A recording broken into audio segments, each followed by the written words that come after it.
Hello अस्सलाम वालेकुम दोस्तों। आज हम अपनी एक्सेल की क्लास में सम इफ्स का फार्मूला सीखेंगे।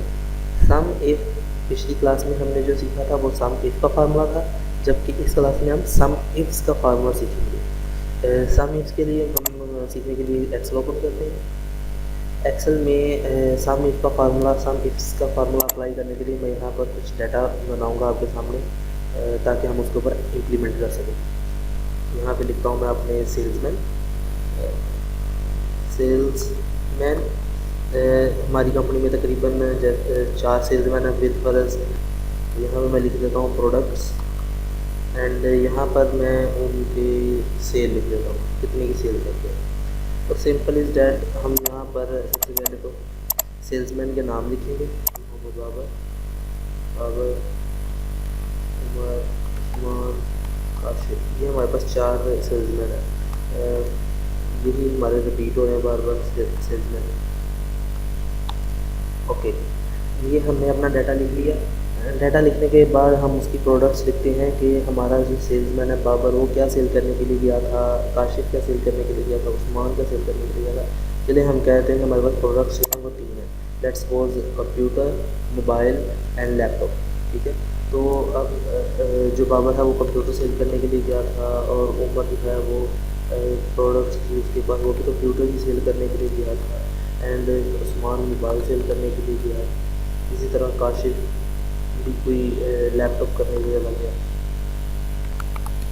ओके, यहाँ पे हमारे पास डाटा आ गया कि जो सेल्समैन थे वो सेल करके आए। फिर बाबर कंप्यूटर सेल करने के लिए गया। जब दूसरी बार बाबर गया तो वो मोबाइल सेल करने के चला गया। बाबर तीसरी बार गया फिर कंप्यूटर के लिए, बाबर फिर गया फिर कंप्यूटर के लिए, बाबर फिर गया मोबाइल के लिए। इस तरह ये हमारे पास हमने हर सेल्समैन के लिए लिखा कि वो क्या क्या प्रोडक्ट सेल करने के लिए गया। अब इसके बाद हम इनकी सेल्स वगैरह लिख देते हैं, वो भी मैं रैंडमली लिख रहा हूँ। नाउ हम यहाँ पर फार्मूला अप्लाई करते हैं, ताकि हम फाइंड आउट कर सकें कि कौन सा कस्टमर सेल्समैन हमारा क्या चीज़ को सेल करने के लिए गया और वो उसकी कितनी सेल करके आया है। मैं यहाँ पर लिखता हूँ सबसे पहले तो फार्मूला सम इफ्स के लिए is equal some if bracket start. Some ifs के बाद जब ऐसे ब्रैकेट स्टार्ट की तो उसने कहा सम रेंज, आप किस चीज़ को सम करना चाहते हो, तो मैंने उसको कहूँगा मैं इस रेंज को सम करना चाहता हूँ। तो सिंपली इसको रेंज को सेलेक्ट करूँगा, कॉमा लगाऊंगा। क्राइटेरिया रेंज में उसको क्या बताऊँगा कि यानी कौन सा डाटा मैं फाइंड आउट करना चाहता हूँ, तो मैं उसको ये बता दूँगा ये वाला डाटा मैं फाइंड आउट करना चाहता हूँ। And then comma again and criteria 1, यानी कि ये वाला जो डाटा है वो मैं किस सेल में लिखूँ, तो हमारे पास यहाँ पर उसका आंसर आना चाहिए। तो उसको मैं बता दूँगा इस सेल में लिखूँ मैं, उसका आंसर आना चाहिए, comma. And then criteria range 2, उसको दूसरा क्राइटेरिया रेंज बताओ कि अब प्रोडक्ट्स में कहाँ, प्रोडक्ट्स किस लाइन में से मैं फाइंड आउट करूँ, उसको बताओ इस लाइन में से फाइंड आउट करो प्रोडक्ट्स। तो सिलेक्ट करो simply, and then comma again and criteria 2, और उसको बताओ कि किस क्राइटेरिया में हम वो प्रोडक्ट लिखें तो हमें इस सेल में आंसर आना चाहिए। तो उसको इस सेल को सिंपली हम क्लिक करेंगे तो वो ऑटोमेटिकली यहाँ पर सेल सेलेक्ट हो जाएगा।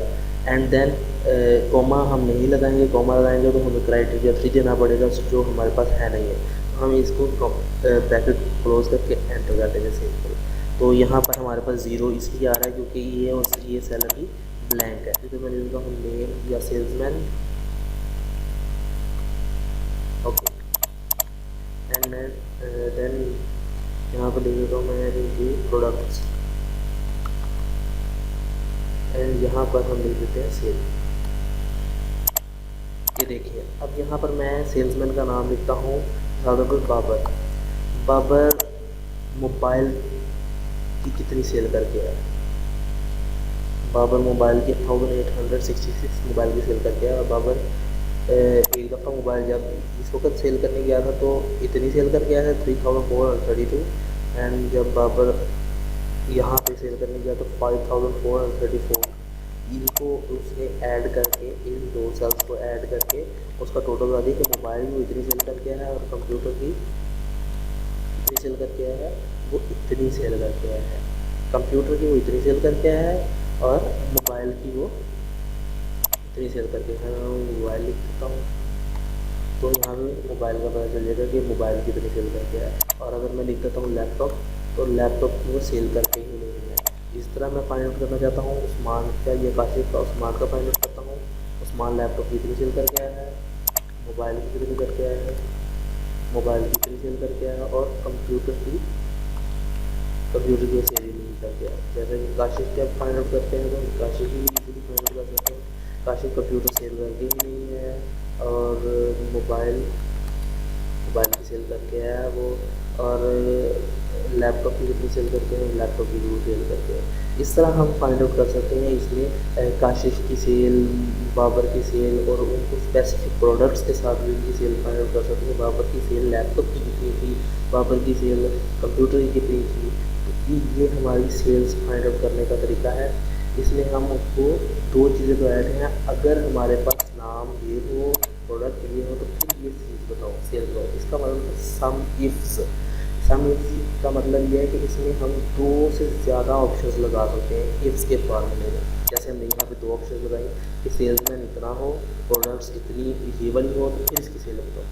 ठीक है, हम तीन ऑप्शंस भी लगा सकते हैं, यानी सेल्समैन ये हो, लैपटॉप ये हो, और इस एरिए में, मिसाल के यहाँ मैं एरिया दे देता तो एरिए के लिए भी हम तीन इसमें चीज़ें लगा सकते थे। यानी कि इस फार्मूले में हमने जहाँ पर ये सम रेंज देने के बाद उसको यहाँ पर क्राइटेरिया रेंज 1 दी, फिर उसको क्राइटेरिया 1 दिया, फिर क्राइटेरिया रेंज 2 दी, और उसके बाद रेंज क्राइटेरिया 2 दिया। इसके अलावा हम दोबारा कोमा लगा के क्राइटेरिया 3 में हम उसको एरिया का भी दे सकते थे। सो हम इसमें क्राइटेरियाज बढ़ा सकते हैं, जितने भी हम चाहें उतना कर सकते हैं। तो ये हमारा सिंपल सम इसका फार्मूला था। I hope you like my video.